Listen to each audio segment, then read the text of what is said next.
Assalamualaikum warahmatullahi wabarakatuh.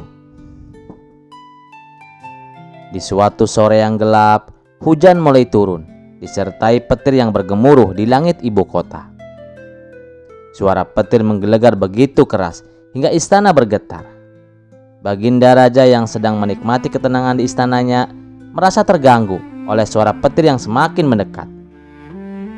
Dengan raut wajah kesal, ia memandang keluar jendela dan mengerutu. Bagaimana bisa aku raja dari seluruh negeri ini tidak dapat menghentikan suara yang mengganggu ini? Raja memanggil penasihatnya dan berkata, "Panggil Abu Nawas ke sini sekarang juga. Aku ingin melihat apakah dia cukup pintar untuk menghentikan suara petir ini." Tak lama kemudian, Abu Nawas tiba di istana. Ia menghadap raja yang terlihat cemberut. "Abu Nawas," ujar Baginda Raja, "aku ingin kau hentikan suara petir ini sekarang juga. Aku akan memberimu hadiah besar jika kau berhasil melakukannya." Abu Nawas mengerutkan kening, berpikir sejenak, lalu berkata, "Jika itu perintah Baginda, hamba akan mencoba yang terbaik."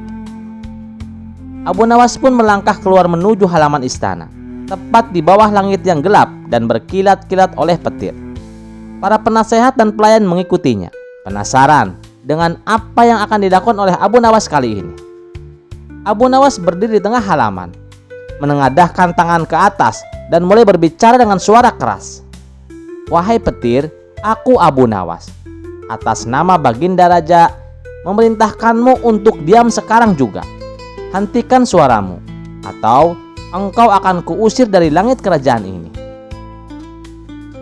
Suara gemuruh petir justru semakin keras, seakan-akan langit sedang menertawakan perintah Abu Nawas.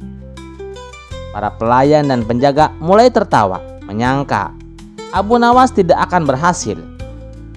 Namun, Abu Nawas tidak menyerah. Ia kembali berseru, "Petir, ini adalah peringatan terakhirku. Jika engkau tidak mau diam, maka akan kuhancurkan dirimu dengan kekuatanku." Suara petir masih terus terdengar, semakin menggema, seolah membalas tantangan Abu Nawas. Abu Nawas berpaling ke arah raja yang berdiri di ambang pintu istana, menyaksikan semuanya dengan ekspresi terkejut. Abu Nawas kembali menghadap langit dan sekali lagi berseru dengan suara keras, "Petir, jangan keras kepala. Jika engkau tidak mendengarkan, berarti engkau tidak menghormati Baginda Raja." Namun, suara petir terus menggema, tak sedikit pun menurunkan suaranya. Abu Nawas lalu menundukkan kepala dan melangkah mendekati raja. Baginda Raja tersenyum dan menahan tawa, melihat usaha Abu Nawas yang tampak sungguh-sungguh namun tetap tidak berhasil. "Abu Nawas, sepertinya petir tidak mendengarkanmu," ucap raja dengan nada mengejek. Abu Nawas tersenyum dengan tenang dan berkata, "Benar Baginda, petir memang tunduk pada perintah Baginda. Tetapi sayangnya ia tidak mendengar karena berada di tempat yang sangat jauh." Raja tertawa terbahak-bahak. "Kau ini memang pintar Abu Nawas. Sudah tahu perintah itu mustahil, tapi kau membuatnya terlihat mungkin dengan cara yang lucu." Namun, Abu Nawas tidak menyerah. Ia mendekati raja dengan ekspresi yakin dan berkata, "Baginda, hamba punya satu cara lagi, tapi mungkin agak tidak biasa." "Lakukanlah apapun," seru raja mulai penasaran.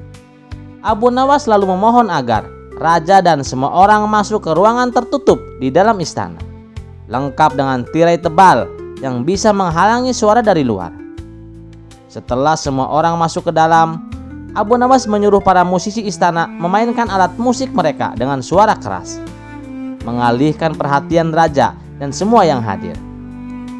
Para musisi segera memainkan musik dengan semangat, sehingga ruangan tersebut dipenuhi dengan suara riang yang menggema.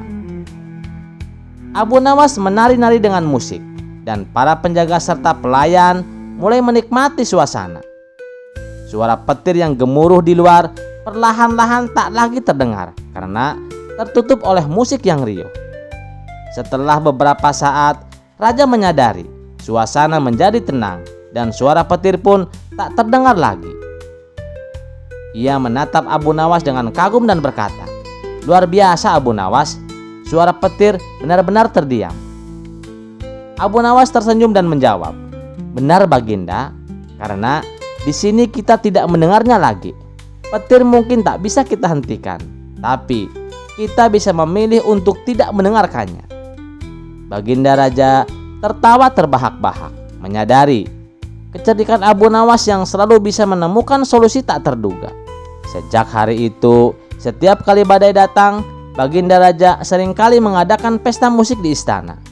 Cara yang menyenangkan untuk menghentikan suara petir.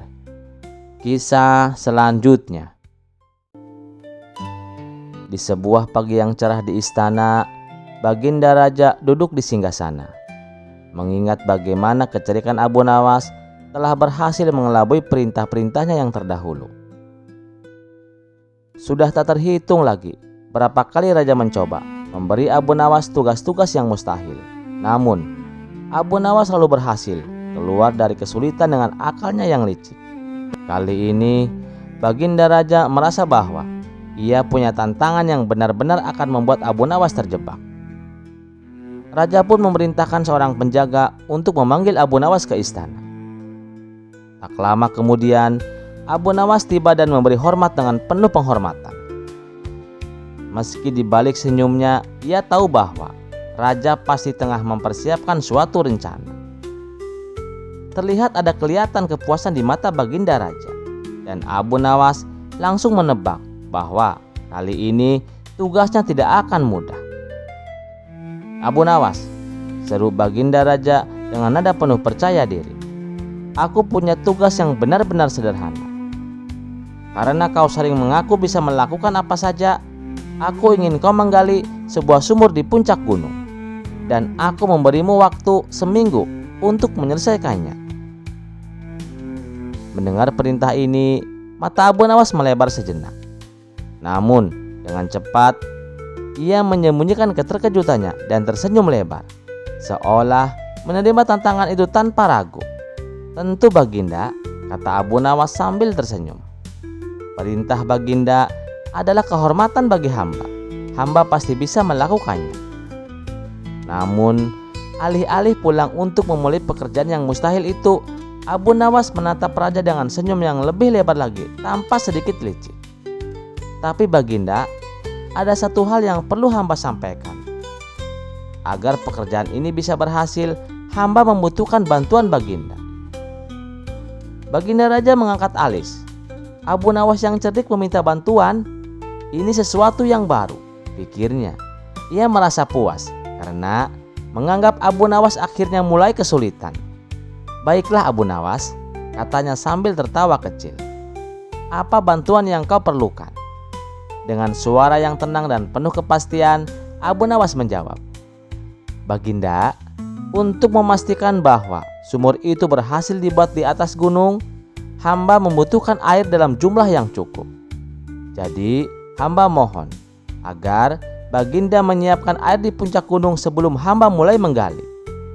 Jika ada cukup air, sumur akan berhasil." Sejenak, Baginda Raja terdiam. Permintaan Abu Nawas terdengar masuk akal dan sederhana, namun ada yang terasa janggal. Baru beberapa saat kemudian, ia menyadari jebakan licik yang dipasang Abu Nawas. Bagaimana mungkin ia menyediakan air di puncak gunung yang kering dan tandus? Untuk memenuhi permintaan Abu Nawas, Raja harus membawa ribuan ember air naik ke gunung. Dan jika Raja tak mampu, artinya Abu Nawas pun tak mungkin melakukan perintah yang diberikan Baginda Raja. Baginda Raja merasa terpojok dan geli dalam waktu bersamaan. Ia tahu bahwa jika ia menolak permintaan itu, ia akan terlihat seperti memberikan perintah yang tidak mungkin sejak awal. Namun, jika ia menerima permintaan Abu Nawas, maka ia juga yang akan kerepotan menyediakan air di atas gunung. Dengan wajah yang mulai memerah, Baginda Raja berusaha mencari jalan keluar dari jebakan Abu Nawas. "Abu Nawas, kau benar-benar pintar," kata raja. "Kau mampu menemukan jalan keluar dari perintahku yang paling sulit sekalipun. Baiklah, kau bebas dari tugas menggali sumur itu. Tetapi katakan, apakah itu satu-satunya cara agar sumur bisa digali di atas gunung?" Abu Nawas dengan senyum jahil yang khas menjawab, "Baginda, sesungguhnya menggali sumur itu mudah, tetapi memastikan ada air di dalamnya yang sulit. Hamba hanya butuh izin dari Baginda Raja agar tidak gagal dalam tugas yang diberikan Baginda." Mendengar jawaban licik itu, raja tak bisa menahan tawa. Ternyata Abu Nawas tak hanya ingin meloloskan diri dari perintah, tetapi juga membuatnya terlihat mustahil dengan cara yang cerdik. Baginda Raja pun terhibur dengan akal bulus Abu Nawas yang selalu memberikan kejutan, bahkan di saat-saat yang tampak mustahil. Sebagai penghargaan, Baginda Raja memberikan hadiah kepada Abu Nawas. Dan sejak hari itu, kisah tentang sumur di atas gunung tersebar di seluruh Baghdad. Orang-orang bercerita tentang kecerdikan Abu Nawas yang membuat Baginda Raja sendiri takluk oleh kepandaiannya. Dengan penuh kebanggaan, Abu Nawas pun pulang, memeluk hadiah dari raja sambil tertawa sendiri, mengenang bahwa sekali lagi ia berhasil memenangkan permainan licik yang dibuat oleh Baginda Raja. Kisah selanjutnya. Pada suatu hari, Umar, sahabat setia Abu Nawas yang terkenal dengan kepolosannya, sedang berjalan-jalan di pasar. Saat sedang asik menikmati suasana pasar yang ramai, tiba-tiba kakinya menyentuh sebuah benda keras. Umar segera berhenti dan melihat ke bawah. Ia kaget ketika melihat sebuah kantung yang tampaknya berat karena penuh dengan uang koin emas. "Wah, rezeki nomplok," pikir Umar dengan mata berbinar-binar. Tapi meskipun ia tertarik dengan koin-koin berkilauan itu, ia teringat akan nasihat ibunya.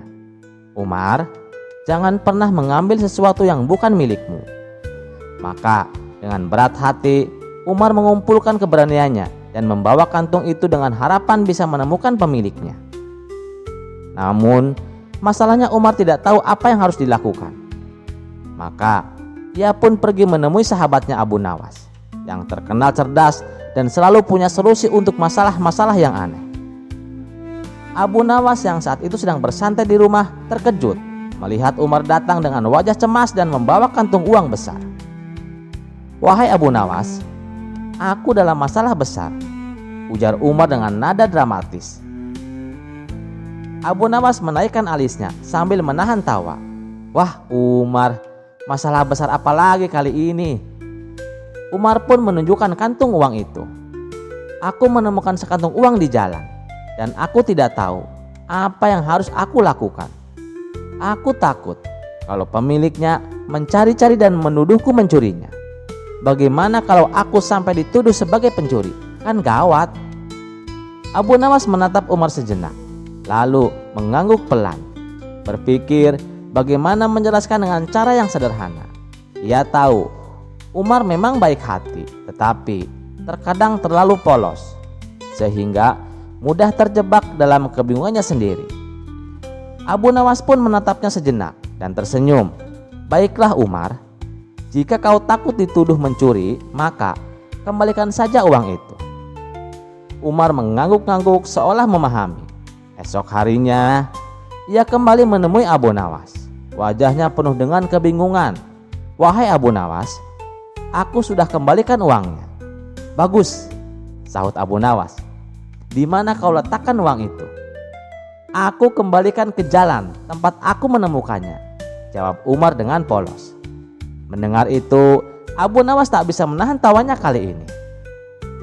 "Astagfirullah Umar, kalau kau letakkan lagi di jalan, bukankah orang lain bisa menemukannya dan mengambilnya lagi?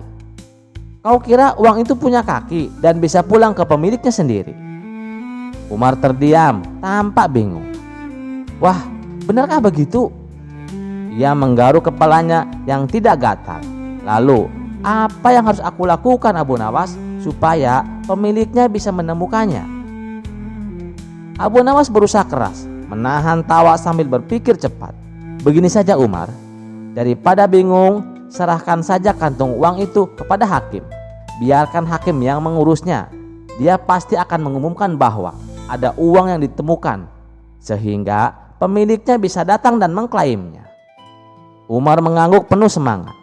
Ide bagus sekali Abu Nawas, kau memang bijaksana. Tanpa menunda waktu, Umar langsung membawa kantung uang itu ke hakim kota Baghdad. Di depan hakim, Umar dengan polos menjelaskan bahwa ia menemukan kantung uang tersebut di jalan dan ingin mengembalikannya kepada pemiliknya. Hakim yang bijaksana itu mengangguk lalu berkata, "Baiklah Umar, kami akan mengumumkan bahwa ada kantung uang yang ditemukan. Jika dalam waktu tertentu tidak ada yang mengklaimnya, maka uang ini akan menjadi milikmu sebagai penemu." Umar mengangguk, tidak sepenuhnya mengerti. "Jadi, kalau tidak ada yang mengaku uang itu untukku?" "Iya, begitulah hukum yang berlaku di kota kita," kata hakim dengan tenang. Umar pun pulang dengan perasaan lega, berpikir bahwa masalahnya sudah selesai.